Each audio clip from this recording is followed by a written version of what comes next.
এই পর্বে আপনি দেখবেন কলকাতার খুব কাছেই নবনির্মিত জগন্নাথ মন্দির। সমুদ্র মন্থনে ওঠে অমৃতের ভাণ্ড, তাই নিয়ে দেবাসুরের তুলকালাম কাণ্ড। এখানে তারই একটা প্রতিচ্ছবি এই মন্দিরে তুলে ধরা হয়েছে।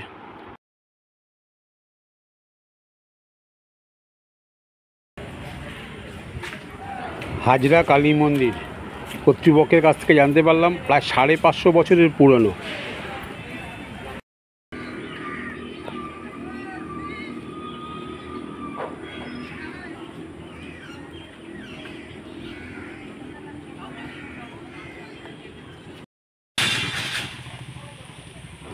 চল্লিশ ফুট উচ্চতা বিশিষ্ট রথ। এবার থেকে এই রথেই করে যাত্রা করবেন গন্ডিচা মাসির বাড়ি।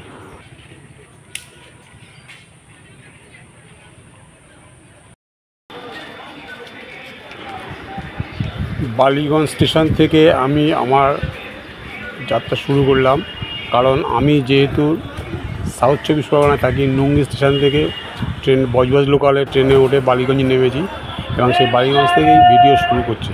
সেখান থেকে বেরিয়ে এই সামনে রাস্তাটা দিয়ে সামনের দিকে এগোতেই সামনে দেখা গেল যে নীল রঙের বর্ডার দেওয়ার ব্রিজ দেখা যাচ্ছে, নাম হচ্ছে বিজন সেতু।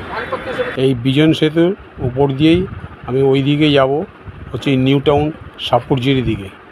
ঠিক আছে, ওইখানে পৌঁছে গিয়ে আপনাদের সবিস্তারে সমস্ত কিছু বলবো, কেন এখানে এসেছি বা কীভাবে এসেছি বা আপনারা কীভাবে আসবেন, যাবতীয় সমস্ত কিছু বলবো। বিজন সেতু থেকে আমি বারাসাতগামী বাসে উঠেছি। এটা তো সাপুরজি দিকে যাবে না, অতএব আমি বিশ্ববাংলা গেটে নেমে যাব এবং ওখান থেকে অন্য গাড়িতে করে যাব। আমি অ্যাকচুয়ালি যাব হচ্ছে কারিগরি ভবনের কাছে।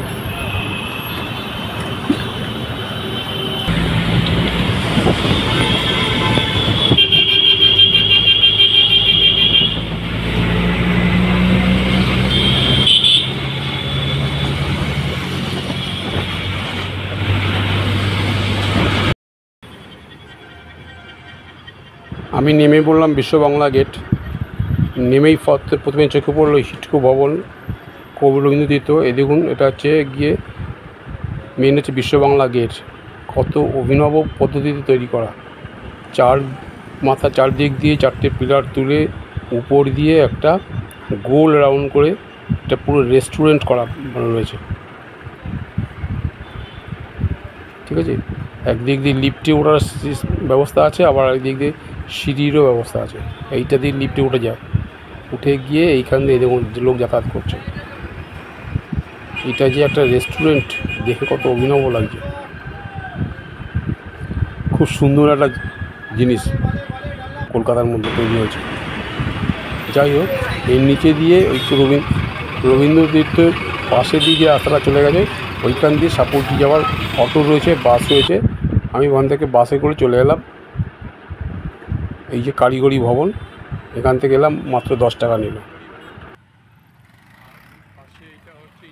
ওয়েলকাম টু মাই চ্যানেল সীমা দাদা ট্রাভেলসের পক্ষ থেকে আমিও আজকে এসেছি নিউ টাউনের কারিগরি ভবনের কাছে। তার কারণ হচ্ছে এখানে একটা জগন্নাথ মন্দির ওপেনিং হয়েছে, যেটা নাকি কলকাতার মধ্যে সবথেকে বড় সদ্য ওপেনিং হয়েছে। তাই এখন আজকে সেখানে যাব, আমি দর্শন করবো, প্লাস আপনাদের সকলকেই সেইটা দর্শন করাবো আর কি।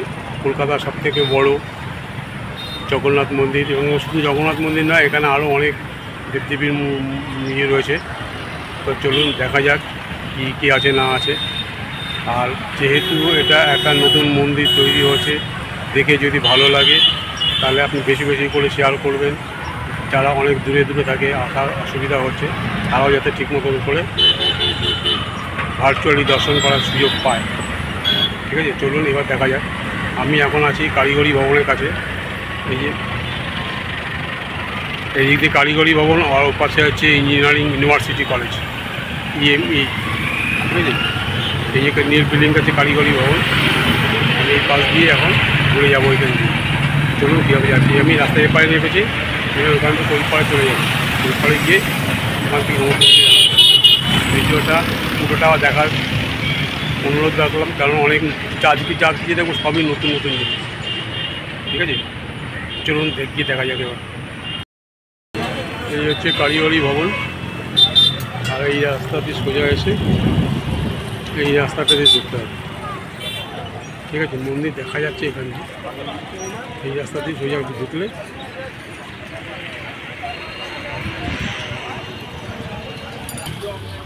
কলেজ সবই ছুটি হলো। কারিগরি ভবন বাস স্টপেজ থেকে হেঁটে মাত্র 1 মিনিট সময় লাগলো। অবশেষে আমি এসে পৌঁছালাম। আকাশেও খুব মেঘ করেছে দেখা যাচ্ছে।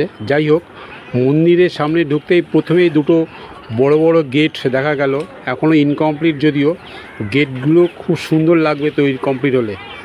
আর ওইদিকে মন্দিরের চূড়াটা দেখা যাচ্ছে। এবার আমি গেট দিয়ে ভিতরে প্রবেশ করব। ভিতরে প্রবেশ করে সমস্ত কিছু কী আছে না আছে সমস্ত কিছু দেখাবো আপনাদেরকে।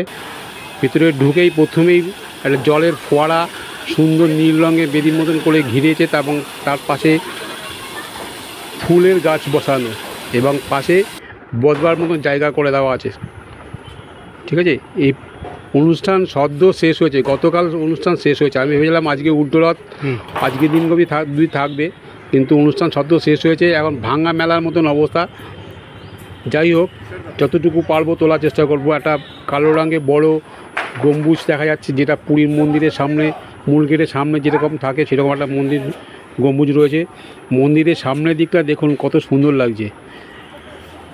সাদা রঙের মধ্যে গোল্ডেন কালারের ডিজাইন করেছে, এবং তার মধ্যে বিভিন্ন রঙের ব্যাকগ্রাউন্ড দিয়ে দেবদেবীর, প্রচুর দেবদেবীর মূর্তি এখানে বিগ্রহ আর কি বসানো হয়েছে। কি সুন্দর লাগছে, অপূর্ব গেট। সামনেই সিংহদুয়ার, দুপাশে দুটো সিংহ বসানো আছে, মাঝখান দিয়ে ভিতরে প্রবেশ করার রাস্তা, সিংহদুয়ার যেটাকে তৈরি করা হয়। যাই হোক, আর উপরে দেখুন এই যে আচ্ছা, গম্বুজের দুই পাশে যে মানে মন্দিরের দুপাশে দুটো চূড়ার মতন আছে, এবং চূড়ার গায়ে বিষ্ণুর 10 অবতারের বিভিন্ন রূপ এখানে তুলে ধরা হয়েছে। ঠিক আছে, এবং চূড়াটা কত সুন্দর করে করেছে, এবং প্রত্যেকটা অবতারে যে বিগ্রহগুলো রয়েছে তার মধ্যে এক একটা মানে আমি জাস্ট অবাক হয়ে গেছি, কোনটা ছেড়ে কোনটা বলবো কিছু বুঝতে পারছি না। এত সুন্দর লাগছে, এত সুন্দর লাগছে। আপনারা ভিডিওতে যতটা না দেখছেন, চাক্ষুষ আসলে আরও বেশি সুন্দর লাগবে, আপনি দেখতে পারবেন, বুঝতে পারবেন কতটা সুন্দর মন্দিরটা।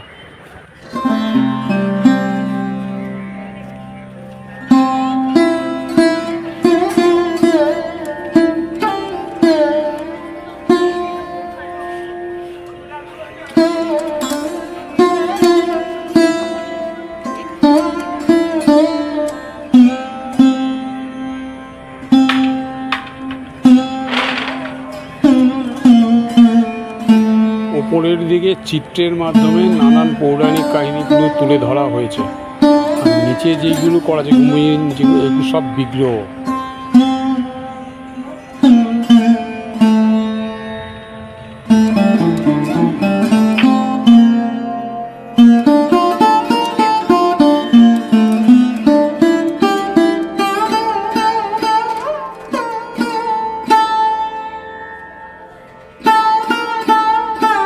স্থাপন করা গেটের দুধারে, একদিকে গণেশ, একদিকে লক্ষ্মী দেবী, ওইখানে রয়েছে বজরংবলী, বুক ছিঁড়ে দেখাচ্ছে, রাম সীতার অস্তিত্ব দেখাচ্ছে আবাং।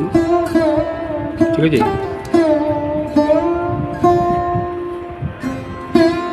এবং নিচের দিকে দেখা যাচ্ছে গৌরাঙ্গ মহাপ্রভু পার্শ্বদেরকে নিয়ে নগর কীর্তনে বেরিয়েছেন। এগুলো সব বিগ্রহ আছে। এগুলো উপরে যে এইগুলো দেখা কত সুন্দর জিনিস। বিগ্রহগুলির সঙ্গে যে কালার সেটিংগুলো করেছে, এত সুন্দর ম্যাচিংটা করেছে, যার জন্য ফুটে উঠেছে খুব সুন্দরভাবে। তেমনি মন্দিরের গায়ে যে ডিজাইনগুলো করা রয়েছে, পিঙ্ক কালার, গোল্ডেন কালার দিয়ে যেগুলো করেছে, মানে অপূর্ব অপূর্ব সুন্দর যাকে বলা হয়। এখানে দেখুন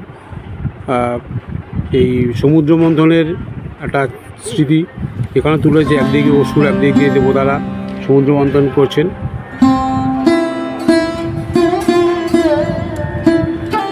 মন্দিরের বাইরের দিকটা যেরকম সুন্দর ডিজাইন করা, দেবদেবীর মূর্তি দিয়ে ভেতর দিকটাও ঠিক তেমনি বিভিন্ন রকম দেবদেবীর মূর্তি ওখানে স্থাপন করা হয়েছে নাট মন্দিরে। এবং ভেতরে 3টে গর্ভগৃহ আছে, যার একটাতে রয়েছে রাম, লক্ষ্মণ এবং সীতা। একদম ডান দিকে রয়েছে। কি সুন্দর লাগছে, আর পেছনটাতে যে ব্যাকগ্রাউন্ড, গোল্ডেন কালার যে ব্যাকগ্রাউন্ডটা দিয়েছে অপূর্ব লাগছে। উপরে ঝাড়বাতিটা লম্বারে টাইপের দেখতে মন্দিরের সৌন্দর্য আরও বাড়িয়ে দিয়েছে, এত সুন্দর লাগছে।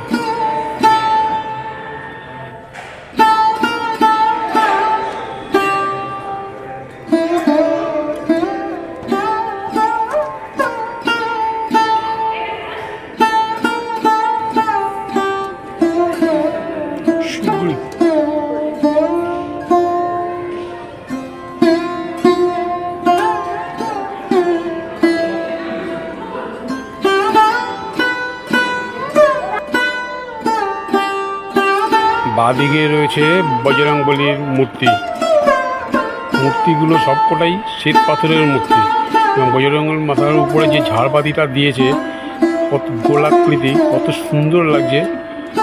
মন্দিরে ডিজাইনগুলো রয়েছে উপরে যে দুই ধারের দিক দিয়ে ডিজাইন বা পিলারের ডিজাইন, শুধু তাই নয়,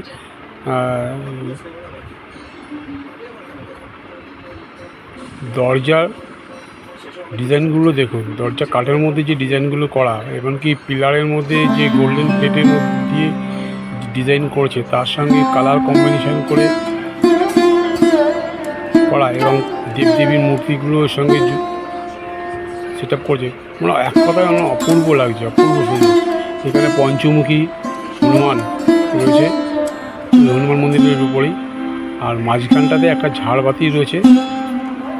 এই একটা ঝাড়বাতি দিয়ে মন্দিরের সৌন্দর্যটা পুরো পাল্টে দিয়েছে, তুলনাহীন। ঠিক আছে,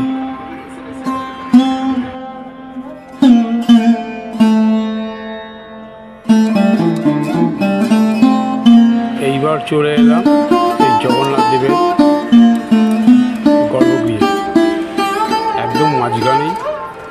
একদিকে বাঁদিকে রয়েছে হনুমান মন্দির, ডান দিকে রামসীতার মন্দির, মাঝখানে হচ্ছে ওনার মন্দিরের উপরটাতে দেখুন নরসিংহদেবের মূর্তি রয়েছে একটা। এইগুলো সব বিগ্রহ ওয়ালের মধ্যে সেট করা। আর এই হচ্ছে জগন্নাথ, বলরাম এবং মাঝখানে সুভদ্রা। কি সুন্দর লাগছে। মাঝখানটাতে প্রত্যেকটাতে ইয়েতে দেখলাম গোলাকার একটা ঝাড়বাতিটার উপর দিয়েই সিমেন্টের কারুকার্য করার ডিজাইন রয়েছে, খুব সুন্দর। মন্দিরের বাইরে একটা বিশাল বড় বটগাছ দেখুন, বেদি মতন করানো, যেমন বসার যায় এরকম করা আছে। তো এটা একটা পুরো মাঠের মধ্যে এরিয়া আছে। এবার চলে এলাম এক পাশে হচ্ছে হাজরা কালী মন্দির, 550 বছরের পুরনো মন্দির। আমাদের তো জানাই ছিল না 550 বছরের।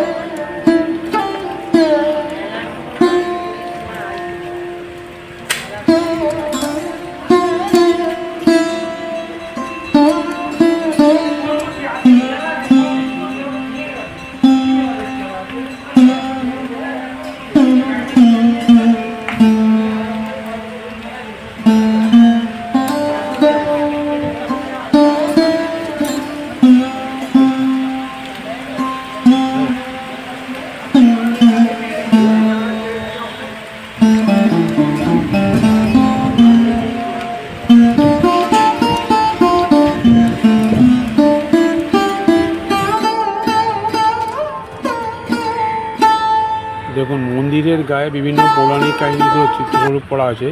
এখানে একটা জায়গা দেখাচ্ছে যে মা কালীর 51 সতীপীঠের বিভিন্ন জায়গায় কোন কোন জায়গায় কী কী পড়েছিল তার একটা স্মৃতিচিহ্ন হিসাবে এখানে তুলে ধরা হয়েছে।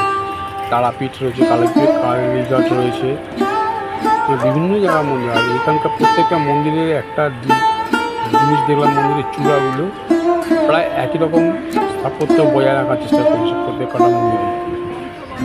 এই যে কালীঘাট, তারপরে দেখুন কঙ্কালীতলা, বক্রেশ্বর, এরকম সমস্ত জায়গাতে রয়েছে। এই যে তারাপীঠ,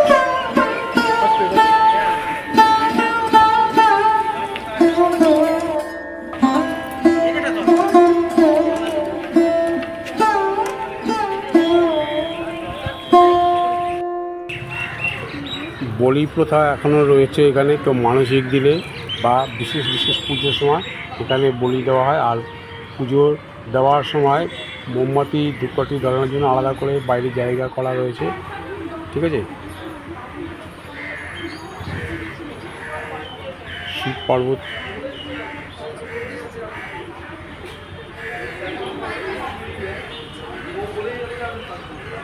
আর এই কালী মন্দিরের পিছনেই আরেকটা বড় মন্দির রয়েছে, সেটা আছে বনদেবীর মন্দির।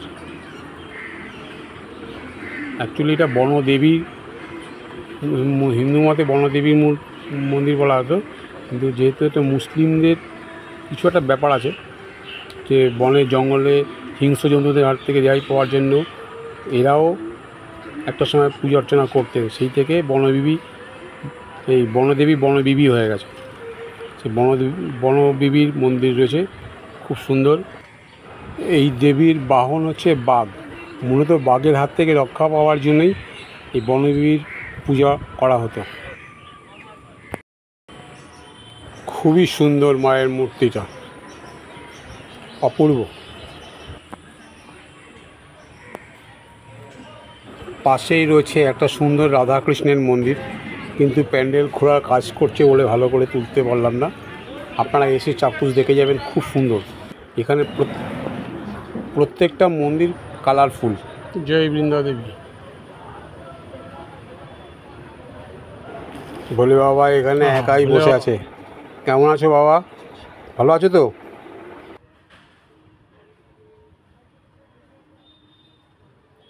জঙ্গলের মধ্যে রেখে দিয়েছে। এই 90 ফুট উচ্চতা বিশিষ্ট মন্দিরটা দেখে কেমন লাগলো কমেন্টে লিখে জানাবেন। বেশি বেশি করে শেয়ার করবেন যাতে সবাই দেখতে পারে। আর যে কোনো দিন সময় করে চলে আসুন এই মন্দিরে, দেখবেন খুব ভালো লাগবে। প্রতিদিন সকাল 6টা থেকে প্রায় 1টা পর্যন্ত, আবার বিকেল 4টে থেকে রাত্রি 9টা পর্যন্ত খোলা থাকে। এখানে কালী মন্দিরে দুপুরে ভোগ প্রসাদের ব্যবস্থা আছে। এখন থেকে আবার জগন্নাথ মন্দিরেও প্রসাদের আয়োজন করা হচ্ছে। মেলার পর্ব শেষ হয়ে গেছে, এবার শুরু হবে ভোগ প্রসাদের বিতরণের ব্যবস্থা, কারণ সদ্য নতুন হচ্ছে সেই জন্য। আর কারিগরি ভবনের ঠিক পিছনটাতেই রয়েছে।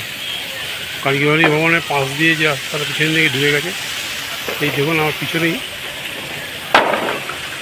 পিছনেই দেখা যাচ্ছে নীল রঙের, সাদা নীল রঙের যে বিল্ডিংটা, ওইটা হচ্ছে কারিগরি বিল্ডিং, কারিগরি ভবন। বিল্ডিংয়ের পিছন দিয়ে আসলে এখানটা কিছু অনায়াসে পৌঁছে যেতে পারবে। আর শিয়ালদা থেকে মেট্রোতে আসলে সেক্টর 5-এ নেমে ওখান থেকে অটো আছে, বাস আছে, চলে আসতে পারবেন। সব দিক দিয়ে আসতে পারবেন। বেহালা থেকেও ডাইরেক্ট আসা বাস রয়েছে। বেহালা আমতলা থেকে একটা বাস আসছে দেখছি এখানে। ফ্রি বাস রয়েছে, এসি এবং নন এসি দুরকম বাসই রয়েছে।